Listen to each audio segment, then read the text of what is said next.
ಬಹಳ ಮುಖ್ಯವಾಗಿ ಈ ಕರ್ನಾಟಕದ ನೆಲದ ಸಂಸ್ಕೃತಿ ಶರಣ ಸಂಸ್ಕೃತಿ ಅನ್ನತಕ್ಕಂಥದ್ದನ್ನು ನಾವೆಲ್ಲರೂ ಅರ್ಥ ಮಾಡಿಕೊಳ್ಳಬೇಕಾಗಿರ್ತಕ್ಕಂಥದ್ದು.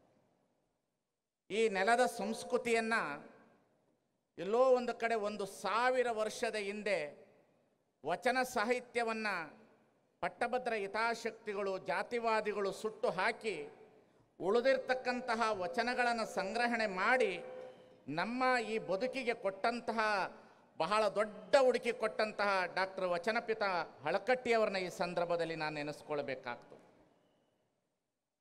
ಬಹಳ ದೊಡ್ಡ ಇತಿಹಾಸ ಇರತಕ್ಕಂಥದ್ದು ನಮ್ಮ ಕರ್ನಾಟಕದ ನೆಲೆ. ಎಷ್ಟು ದೊಡ್ಡ ಇತಿಹಾಸ ಇದೆ ಕರ್ನಾಟಕಕ್ಕೆ ಅಂದರೆ, ಇಡೀ ಜಗತ್ತಿಗೆ ಮೊಟ್ಟ ಮೊದಲಿಗೆ ಪ್ರಜಾಪ್ರಭುತ್ವದ ವ್ಯವಸ್ಥೆಯನ್ನು ಕಲ್ಪಿಸಿಕೊಟ್ಟಂತಹ ನಾಡು ಯಾವುದಾದ್ರೂ ಇದ್ದರೆ ಅದು ಕರ್ನಾಟಕ ಅನ್ನತಕ್ಕಂಥದ್ದನ್ನು ನಾವು ತಿಳಿದುಕೊಳ್ಳಬೇಕಾಗಿರ್ತಕ್ಕಂಥ. ಈ ಕರ್ನಾಟಕದ ನೆಲದಲ್ಲಿ ಬಸವಾದಿ ಪ್ರಮಥರ ವಿಚಾರಧಾರೆಗಳನ್ನು 1000 ವರ್ಷದ ಹಿಂದೆ ಪ್ರಜಾಪ್ರಭುತ್ವದ ಪ್ರಭು ಪರಂಪರೆ ಇದ್ದಂಥ ಸಂದರ್ಭದಲ್ಲಿ ಪ್ರಜಾಪ್ರಭುತ್ವನ ತಂದವರು ಬಸವಾದಿ ಪ್ರಮಥರು. ರಾಜಸತ್ತೆಯ ಮಧ್ಯದಲ್ಲಿ ಪ್ರತಿಯೊಬ್ಬರು ಬದುಕಬೇಕನ್ನತಕ್ಕಂಥ ವ್ಯವಸ್ಥೆಯನ್ನು ತಂದವರು ಬಸವಾದಿ ಪ್ರಮಥರು. ಬಸವಣ್ಣನವರ ಹುಟ್ಟಿರ್ತಕ್ಕಂಥ ಬಸವನ ಬಾಗೇವಾಡಿಯಿಂದ ಹಿಡಿದು ಕೂಡಲ ಸಂಗಮದಿಂದ ಹಿಡಿದು ಮಂಗಳವಾಡೆಯಿಂದ ಕಲ್ಯಾಣದವರೆಗೆ ಹೋಗಿ ಕೊನೆಗೆ ಲಿಂಗೈಕ್ಯರಾಗಿರ್ತಕ್ಕಂಥ ಈ ಕೂಡಲ ಸಂಗಮದ ಸ್ಥಳವನ್ನು ಬಹಳ ಅಚ್ಚುಕಟ್ಟಾಗಿ ಇವತ್ತು ನಮ್ಮ ಘನ ಸರ್ಕಾರ ಅಭಿವೃದ್ಧಿಯನ್ನು ಮಾಡ್ತಾ ಇದೆ ಅನ್ನತಕ್ಕಂಥದ್ದು ನಮ್ಮೆಲ್ಲರಿಗೂ ಸಂತೋಷದ ವಿಚಾರಧಾರೆ. ಅದರ ಜೊತೆಗೆ ನಾನು ಒಂದು ಮಾತನ್ನು ಹೇಳಕ್ಕೆ ಇಷ್ಟಪಡ್ತೇನೆ. ಈ ಕರ್ನಾಟಕ ಸರ್ಕಾರದ ಒಂದು ದೊಡ್ಡ ಕೊಡುಗೆ ಏನು ಅಂತಂದರೆ, ಈ ಪ್ರಾಧಿಕಾರವನ್ನು ಮಾಡಿದಾಗ JH ಪಟೇಲ್ರವರ ಸರ್ಕಾರದಲ್ಲಿ ಉಪಮುಖ್ಯಮಂತ್ರಿಗಳಾಗಿರ್ತಕ್ಕಂಥ ಸಿದ್ದರಾಮಯ್ಯನವರು ಸಂಪೂರ್ಣವಾದಂಥ ಒಂದು ಸಹಕಾರ ಕೊಟ್ಟಿದ್ದಕ್ಕಾಗಿ ಕರ್ನಾಟಕದಲ್ಲಿ ಈ ಪ್ರಾಧಿಕಾರ ಮೊಟ್ಟ ಮೊದಲಿಗೆ ಅಸ್ತಿತ್ವಕ್ಕೆ ಬಂತು ಅನ್ನತಕ್ಕಂಥದ್ದು ನಾವು ಗಮನದಲ್ಲಿ ಇಟ್ಟುಕೊಳ್ಬೇಕಾಗಿರ್ತಕ್ಕಂಥದ್ದು. ಇಂತಹ ಒಂದು ಕೆಲಸ ಕಾರ್ಯಗಳನ್ನು ಮಾಡಬೇಕಾದ್ರೆ ಅದು ಸಮಾಜವಾದದ ಚಿಂತನೆ ಇರ್ತಕ್ಕಂತಹ ಮಂತ್ರಿಗಳಿಗೆ ಮಾತ್ರ ಸಾಧ್ಯ. ಸಮಾಜವಾದದ ಕಳಕಳಿ ಇದ್ದವರಿಗೆ ಮಾತ್ರ, ನೊಂದವರಿಗೆ ಮಾತ್ರ ಬಸವಣ್ಣ ಅರ್ಥ ಆಗ್ತಾನೆ. ನೊಂದವರ ನೋವು ನೋಯದವರೆತ್ತಬಲ್ಲರು ಅನ್ನತಕ್ಕಂಥ ಮಾತು. ಇವತ್ತು ಸಿದ್ದರಾಮಯ್ಯನವರಿಗೆ ಕೆಳವರ್ಗದವರ ನೊಂದವರ ಎಲ್ಲರ ನೋವು ಗೊತ್ತಿರುವುದರಿಂದ ಅವರು ಬಸವಣ್ಣನವರ ಆದರ್ಶನವನ್ನು ಇಟ್ಟುಕೊಂಡು ಈ ಸರ್ಕಾರವನ್ನು ನಡೆಸ್ತಾ ಇದ್ದಾರೆ. ನಾನು ಹೆಚ್ಚು ಏನು ಮಾತನಾಡೋದಿಲ್ಲ. ಕಾಶ್ಯಪ್ಪನವರು ಒಂದು ಮಾತನ್ನು ಹೇಳಿದ್ದಾರೆ, ಬಸವಣ್ಣನವರ ಮೂರ್ತಿಯನ್ನು 370 ಅಡಿ ಇಲ್ಲಿ ಮಾಡಬೇಕು ಅಂತ. ಆದರೆ ನಾನು ಸಿದ್ದರಾಮಯ್ಯನಲ್ಲಿ ವಿನಂತಿಸ್ಕೊಳ್ತೇನೆ, ಬಸವಣ್ಣನವರ ಮೂರ್ತಿಯನ್ನು ಸ್ಥಾಪಿಸಬೇಕಾದದ್ದು ಆದ್ಯ ಕರ್ತವ್ಯ ಇದೆ. ಎಲ್ಲ ಮಹಾತ್ಮರ ಮೂರ್ತಿಗಳು ಪುರುಷ ಪ್ರಧಾನವಾಗಿ ಒಂದೊಂದೇ ಕಡೆ ನಿಂತುಕೊಂಡಿದೆ.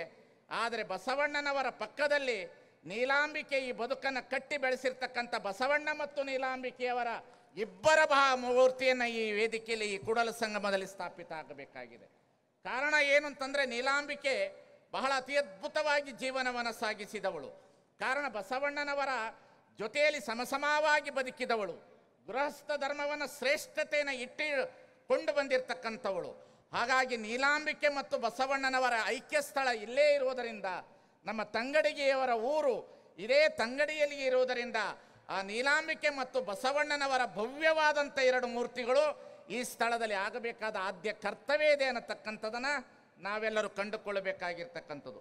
ಈ ದಿಶೆಯಲ್ಲಿ ಸಿದ್ದರಾಮಯ್ಯನವರು ಇವನ್ನೇ ಆ ಬಸವ ಸ್ಮಾರಕವನ್ನು ಪೂರ್ಣಗೊಳಿಸ್ತಾರೆ ಅನ್ನತಕ್ಕಂಥದ್ದು ಅವರಲ್ಲಿ ಒಂದು ವಿನಂತಿ. ಏನು ಅಂತಂದರೆ, ಅವರ ಅಧಿಕಾರದ ಅವಧಿ ಒಳಗಡೆ ಅನುಭವ ಮಂಟಪ ಕಲ್ಯಾಣದಲ್ಲಿ ಉದ್ಘಾಟನೆ ಆಗಬೇಕನ್ನತಕ್ಕಂಥದ್ದನ್ನು ನಾನು ಅವರಲ್ಲಿ ವಿನಯಪೂರ್ವಕವಾಗಿ ವಿನಂತಿಸ್ಕೊಳ್ತೇನೆ. ಅದರ ಜೊತೆಗೆ ಬಸವಣ್ಣನವರ ಅಕ್ಕನಾಗಿರ್ತಕ್ಕಂಥ ಅಕ್ಕನಾಗಲಮ್ಮನ ಐಕ್ಯ ಸ್ಥಳ ಆಗಿರ್ತಕ್ಕಂತಹ ಮುಖ್ಯವಾಗಿರ್ತಕ್ಕಂಥ ತರೀಕೆರೆಯಲ್ಲಿರ್ತಕ್ಕಂಥ ಸ್ಥಳವನ್ನು ಇವತ್ತು ಅಭಿವೃದ್ಧಿಪಡಿಸಲಿಕ್ಕಾಗಿ ನಮ್ಮ ನಾಡಿನೊಳಗಡೆ ಬಹಳ ಅತಿ ಅದ್ಭುತವಾಗಿ HS ಬಸವರಾಜ್ ಅನ್ನತಕ್ಕಂಥವರು ಹೋರಾಟ ಮಾಡ್ತಾ ಇದ್ದಾರೆ. ಅದನ್ನು ಪೂರ್ಣಗೊಳಿಸಿ ಕೊಡಬೇಕನ್ನತಕ್ಕಂಥ ಮಾತನ್ನು ಸಹ ಅವರ ಗಮನದಲ್ಲಿ ಇಡ್ತೇನೆ. ಹರಳಯ್ಯನವರ ಧರ್ಮಪತ್ನಿಯಾಗಿರ್ತಕ್ಕಂಥ ಕಲ್ಯಾಣಮ್ಮನವರ ಸ್ಥಳ ಬೆಳಗಾವಿ ಜಿಲ್ಲೆಯ ಒಳಗಡೆ ತಿಗಡಿ ಅನ್ನತಕ್ಕಂಥ ಗ್ರಾಮದಲ್ಲಿ ಬಹಳ ಅನಾಥ ಪ್ರಜ್ಞೆಯಲ್ಲಿ ಕುಳಿತುಕೊಂಡಿರ್ತಕ್ಕಂತಹ ಜೀವನವನ್ನೇ ತ್ಯಾಗ ಮಾಡಿರ್ತಕ್ಕಂಥ ದಲಿತ ಸಮುದಾಯದ ಹರಳಯ್ಯನವರ ಧರ್ಮಪತ್ನಿ ಕಲ್ಯಾಣಮ್ಮನವರ ಐಕ್ಯ ಸ್ಥಳವಾಗಿರ್ತಕ್ಕಂಥ ತಿಗಡಿ ಹಾಗೇ ಉಳಿದಿರುವುದರಿಂದ ಅದರ ಕಡೆಗೂ ಸಹ ಗಮನ ಕೊಡಬೇಕಾಗಿರ್ತಕ್ಕಂಥದ್ದು ಬಹಳ ಮುಖ್ಯ ಇದೆ ಅನ್ನತಕ್ಕಂಥದ್ದನ್ನು ಕಾಣಬೇಕಾಗಿರ್ತಕ್ಕಂಥದ್ದು. ಯಾಕೆಂತ ಹೇಳಿದ್ರೆ, ಇವತ್ತು ಶರಣರು ನಮಗಾಗಿ ಪ್ರಾಣವನ್ನು ಕೊಟ್ಟಿದ್ದಾರೆ, ಶರಣರು ನಮಗಾಗಿ ಧರ್ಮವನ್ನು ಕೊಟ್ಟಿದ್ದಾರೆ, ಶರಣರು ನಮಗಾಗಿ ವಚನಗಳನ್ನು ರಚನೆ ಮಾಡಿಕೊಟ್ಟು ಹೋಗಿದ್ದಾರೆ. ವಚನಗಳನ್ನು ರಚನೆ ಮಾಡಿದವರು ಪಂಡಿತರಲ್ಲ, ರಾಜರನ್ನು ಹೊಗಳಿದವರಲ್ಲ.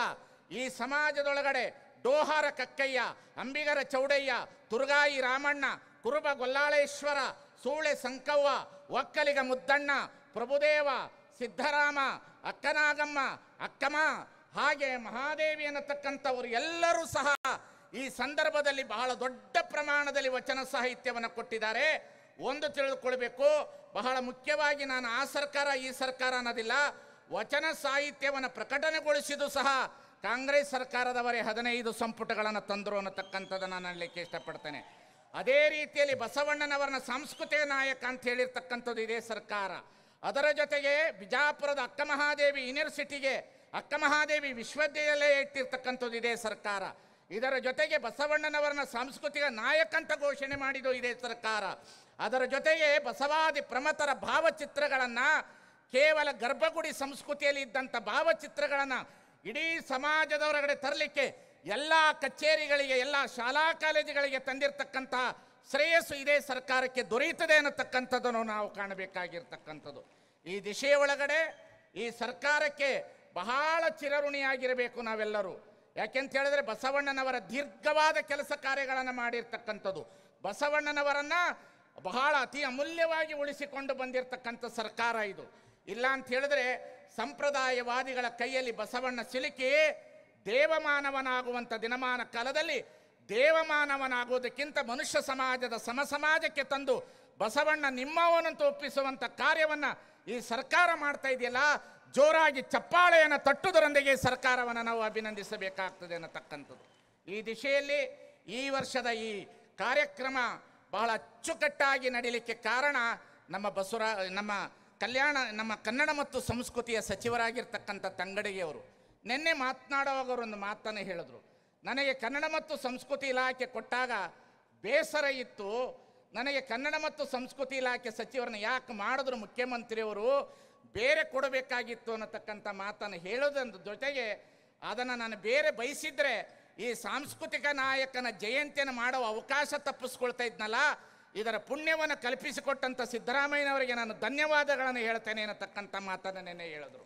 ಇದು ಬಹಳ ಮುಖ್ಯವಾಗಿರ್ತಕ್ಕಂಥ ಕಾರ್ಯಕ್ರಮ.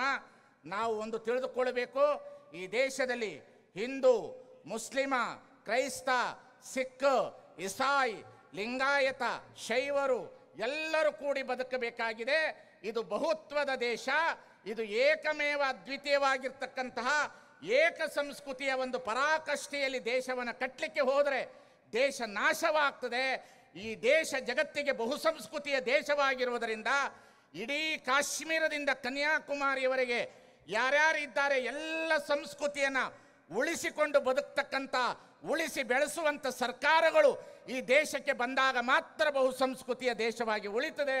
ಇಲ್ಲದೆ ಹೋದರೆ ಈ ದೇಶವನ್ನು ಮತೀಯವಾದಿಗಳ ಕೈಯಲ್ಲಿ ಕೊಟ್ಟರೆ ಅಥವಾ ಜಾತಿವಾದಿಗಳ ಕೈಯಲ್ಲಿ ಕೊಟ್ಟರೆ, ಪತ್ರಬದ್ಧ ಹಿತಾಸಕ್ತಿಗಳ ಕೈಯಲ್ಲಿ ಏನಾದರೂ ನಾವು ಕೊಟ್ಟಿದೆ ಆದರೆ ನಾವು ಇಂಥವರ ಮಹಾತ್ಮರೆಲ್ಲರನ್ನ ಕಳೆದುಕೊಳ್ಳುವಂಥ ದಿನಮಾನ ಕಾಲಗಳು ದೂರ ಇಲ್ಲ.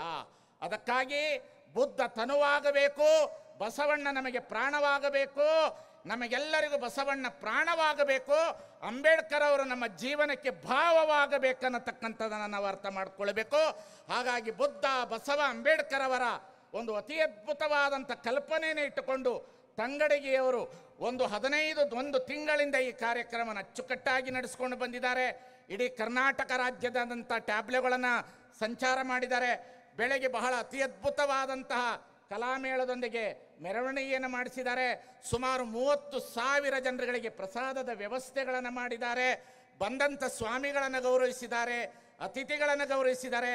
ಈ ಕ್ಷೇತ್ರದ ಶಾಸಕರಾಗಿರ್ತಕ್ಕಂತಹ ನಮ್ಮ ವಿಜಯಾನಂದ ಕಾಶಪ್ಪನವರು ಕಣ್ಣಿನ ಮೇಲೆ ರೆಪ್ಪೆ ಇದ್ದಂತೆ 2 ದಿನಗಳ ಕಾಲ ಅಚ್ಚುಕಟ್ಟಾಗಿ ಕಾರ್ಯಕ್ರಮವನ್ನು ನಡೆಸಿದ್ದಾರೆ.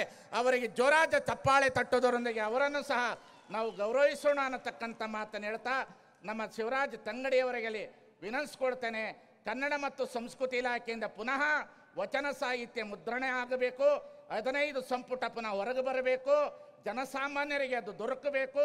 ವಚನ ಸಾಹಿತ್ಯ ಸಂಪುಟ ಮನೆ ಮನೆಗಳಿಗೆ ಮುಟ್ಟುವಂತಹ ಒಂದು ಯೋಜನೆಯನ್ನು ನಮ್ಮ ಮುಖ್ಯಮಂತ್ರಿಗಳು ಹಾಕಿಕೊಳ್ಳಬೇಕು ಅಂತೇಳಿ ನಾವು ಅವರಲ್ಲಿ ವಿನಂತಿಸ್ಕೊಳ್ತೇನೆ. ಕಡಿಮೆ ರೇಟಿನಲ್ಲಿ ಕೊಡುವಂಥ ರೀತಿಯಲ್ಲಿ ಪ್ರತಿಯೊಬ್ಬರ ಇಡೀ ಕರ್ನಾಟಕದ ಮನೆ ಮನೆಗಳಿಗೆ ವಚನ ಸಾಹಿತ್ಯದ ಸಂಪುಟವನ್ನು ಮುಟ್ಟಿಸುವ ಕಾರ್ಯ ಆಗಬೇಕನ್ನತಕ್ಕಂಥ ಮಾತನ್ನು ನಾನು ಅವರಲ್ಲಿ ವಿನಂತಿಸಿಕೊಳ್ತಾ, ನಾನು ಇನ್ನೊಂದು ಕೊನೆಯ ಮಾತನ್ನು ಹೇಳ್ತೇನೆ. ನಾನು ಕನ್ನಡ ಮತ್ತು ಸಂಸ್ಕೃತಿ ಇಲಾಖೆಯಿಂದ ವಚನ ಸಾಹಿತ್ಯದ ಅಭಿಯಾನವನ್ನು ಶಾಲಾ ಕಾಲೇಜುಗಳಲ್ಲಿ ಪ್ರತಿ ಶಾಲಾ ಕಾಲೇಜುಗಳಲ್ಲಿ ಬಸವಾದಿ ಪ್ರಮಥರ ವಿಚಾರಧಾರೆಗಳನ್ನು ಮುಟ್ಟಿಸುವಂಥ ಸಂಪನ್ಮೂಲ ವ್ಯಕ್ತಿಗಳನ್ನು ತೆಗೆದುಕೊಂಡು ಎಲ್ಲ ಕಡೆಯಲ್ಲಿ ಮುಟ್ಟಿಸಬೇಕನ್ನತಕ್ಕಂಥ ಮಾತನ್ನು ಈ ಸಂದರ್ಭದಲ್ಲಿ ತಿಳಿಸ್ತಾ, ತಮ್ಮೆಲ್ಲರಿಗೆ ಮತ್ತೊಮ್ಮೆ ವಂದಿಸಿ, ಎಲ್ಲದಕ್ಕೂ ಮುಖ್ಯವಾಗಿ ನಮ್ಮ RB ತಿಮ್ಮಾಪುರ ಸಾಹೇಬರು ಅವ್ರ ಬಗ್ಗೆ ನನಗೆ ಗೌರವ. ಯಾಕೆಂತ ಹೇಳಿದ್ರೆ ಮುದೋಳಿನಲ್ಲಿ ನನ್ನದು 1 ತಿಂಗಳ ಪ್ರವಚನ ಕಾಲದಲ್ಲಿ ಒಂದು ಒಳ್ಳೆ ರೀತಿಯಲ್ಲಿ ಪ್ರವಚನವನ್ನು ಮಾಡಿಸಿ ಉಸ್ತುವಾರಿ ಸಚಿವರಾಗಿ ಬಿಜಾಪುರದಲ್ಲಿ ಕೆಲಸ ಕಾರ್ಯಗಳನ್ನು ಮಾಡಿದ್ದಾರೆ. ಅವರಿಗೂ ಒಂದು ಜೋರಾದ ಚಪ್ಪಾಳೆಯನ್ನು ತಟ್ಟೋದ್ರೊಂದಿಗೆ ಅವರನ್ನು ಗೌರವಿಸಬೇಕನ್ನತಕ್ಕಂಥ ಮಾತನ್ನು ಹೇಳಿ, ನಮ್ಮ DC ಮೇಡಮ್ ಅವರು ಜಾನಕಿಯವರಿಗೆ ಹಾಗೂ ನಮ್ಮ ಗಾಯತ್ರಿ ತಾಯಿಯವರಿಗೆ, ಕನ್ನಡ ಮತ್ತು ಸಂಸ್ಕೃತಿ ಇಲಾಖೆಯ ಗಾಯತ್ರಿ ತಾಯಿಯವರಿಗೆ, ಎಲ್ಲ ಸಿಬ್ಬಂದಿಗಳಿಗೆ, ಪೊಲೀಸ್ ಸಿಬ್ಬಂದಿಗಳಿಗೆ ಎಲ್ಲರಿಗೂ ನಮ್ಮ ಕರ್ನಾಟಕ ರಾಜ್ಯದ ಪರವಾಗಿ ಹೃತ್ಪೂರ್ವಕವಾದಂಥ ಧನ್ಯವಾದಗಳನ್ನು ಅರ್ಪಿಸ್ತೇನೆ. ಅದರ ಜೊತೆಗೆ ಇವತ್ತು ನಮ್ಮ ಅತಿ ಅದ್ಭುತವಾದಂತಹ ಬಸವಶ್ರೀ ಪ್ರಶಸ್ತಿಯನ್ನು ಪಡಿತಿರ್ತಕ್ಕಂಥವ್ರು ಡಾಕ್ಟರ್ SR ಗುಂಜಾಳ್ ಅವರು. ಅವ್ರ ಬಗ್ಗೆ 2 ಮಾತನಾಡಬೇಕು. ಅವ್ರ ಬಗ್ಗೆ ನಾನು ಮಾತನಾಡಲಿಲ್ಲ ಅಂದರೆ ತಪ್ಪಾಗ್ತದೆ. SR ಗುಂಜಾಳ್ ಅವರು ಎಷ್ಟು ದೊಡ್ಡ ವ್ಯಕ್ತಿಗಳು ಅಂತ ಹೇಳಿದ್ರೆ, ಇಡೀ ಗುಲ್ಬರ್ಗದ ವಿಶ್ವವಿದ್ಯಾಲಯದ ಅತಿ ಅದ್ಭುತವಾದಂತಹ ಗ್ರಂಥಾಲಯವನ್ನು ಕಟ್ಟಿರ್ತಕ್ಕಂಥ ಪಾತ್ರ SR ಗುಂಜಾಳ್ ಸಾಹೇಬರಿಗೆ ಸಲ್ಲುತ್ತದೆ ಅನ್ನತಕ್ಕಂಥದ್ದನ್ನು ಕಾಣಬೇಕು. ಅವರಿಗೀಗ ರಾಷ್ಟ್ರೀಯ ಪುರಸ್ಕಾರ ಇದೆ. ವಚನ ಪದ ಪ್ರಯೋಗಕೋಶ 1975ರಲ್ಲಿ ಬಿಡುಗಡೆಯನ್ನುಗೊಳಿಸಿದ್ರು. ಅದಕ್ಕಿಂತ ಹೆಚ್ಚಾಗಿ ಅನುಭವ ಮಂಟಪ ಇಲ್ಲ ಅಂತ ಹೇಳಿದಂಥ ಸಂದರ್ಭದಲ್ಲಿ ನಮ್ಮ ರೆವರೆಂಡ್ ಉತ್ತಂಗಿ ಚೆನ್ನಪ್ಪನವರ ಇತಿಹಾಸವನ್ನು ತೆಗೆದುಕೊಂಡು ಅನುಭವ ಮಂಟಪ ಐತಿಹಾಸಿಕವಾಗಿ ಇತ್ತು ಅನ್ನತಕ್ಕಂತಹ ಪುಸ್ತಕವನ್ನು ಬರೆದಂಥ ಶ್ರೇಯಸ್ಸು ಡಾಕ್ಟರ್ SR ಗುಂಜಾಳ್ ಅವರಿಗೆ ಸಲ್ಲುತ್ತದೆ ಅನ್ನತಕ್ಕಂಥ ಮಾತನ್ನು ಈ ಸಂದರ್ಭದಲ್ಲಿ ಹೇಳ್ತಾ, ಎಲ್ಲ ಕಲಾವಿದರಿಗೆ ಹಾಗೂ ಎಲ್ಲ ಸರ್ಕಾರದ ಅಧಿಕಾರಿಗಳಿಗೆ ಹಾಗೂ ತಮ್ಮೆಲ್ಲರಿಗೆ ವಂದಿಸಿ, ನಮ್ಮನ್ನು 15 ದಿವಸಗಳ ಕಾಲ ತಂಗಡಗಿಯವರು ಸೇವೆಗೆ ತೆಗೆದುಕೊಂಡು ಚೆನ್ನಾಗಿ ಸೇವೆಯನ್ನು ಮಾಡಿಸಿಕೊಂಡಿದ್ದಕ್ಕಾಗಿ ಅವರಿಗೆ ಧನ್ಯವಾದಗಳನ್ನು ಅರ್ಪಿಸಿ, ಯಾಕೆಂತಂದರೆ ಸ್ವಾಮಿಗಳು ಅಂತಂತೇಳಿದ್ರೆ ಸುಮ್ಮನೆ ಮುಖ್ಯಮಂತ್ರಿಗಳ ಪಕ್ಕದಲ್ಲಿ ಕೂತ್ಕೊಂಡು ಸನ್ನಿಧಾನವನ್ನು ವಹಿಸಿ ತಿಳಿದವರು ತಿಳಿಯಲಾರದವರಿಗೆ ತಿಳಿಯದಂತೆ ಉಪದೇಶ ಮಾಡುವುದೇ ಆಶೀರ್ವಚನ ಅನ್ನತಕ್ಕಂಥದ್ದು ಆಗಬಾರದು ಅನ್ನತಕ್ಕಂಥದ್ದನ್ನು ತಿಳಿಸ್ಕೊಡ್ತಾ, ನಮ್ಮನ್ನು ಒಂದು ಸೇವೆಗಾಗಿ ಉಪಯೋಗಿಸಿಕೊಂಡಿರ್ತಕ್ಕಂತಹ ತಂಗಡಗಿ ಸಾಹೇಬರಿಗೆ ಮತ್ತೊಮ್ಮೆ ಧನ್ಯವಾದಗಳನ್ನು ಅರ್ಪಿಸಿ, ಈ ಬಿಜಾಪುರ ಜಿಲ್ಲೆದ ಎಲ್ಲ ಮಾಧ್ಯಮದವರಿಗೆ ಒಳ್ಳೆ ರೀತಿಯಲ್ಲಿ ಮಾಧ್ಯಮದವರು ಪ್ರಚಾರವನ್ನು ಕೊಟ್ಟಿದ್ದೀರಿ. ನಿಮಗೂ ಧನ್ಯವಾದಗಳನ್ನು ಅರ್ಪಿಸಿ, ಕಲಾವಿದರಿಗೆ ಪ್ರಾಧಿಕಾರಕ್ಕೆ ಮತ್ತೊಮ್ಮೆ ಧನ್ಯವಾದಗಳನ್ನು ಅರ್ಪಿಸಿ, ಎಲ್ಲರಿಗೂ ಮತ್ತೊಮ್ಮೆ ಭಕ್ತಿಯ ಶರಣಾರ್ಥಿಗಳನ್ನು ಸಲ್ಲಿಸಿ ನನ್ನ ಮಾತಿಗೆ ವಿರಾಮ ಇಡ್ತಾ ಇದ್ದೇನೆ. ನ್ಯೂಸ್ ಫಸ್ಟ್ ನಿರ್ಭೀತಿಯಿಂದ ನಿಮ್ಮ ಪರವಾಗಿ.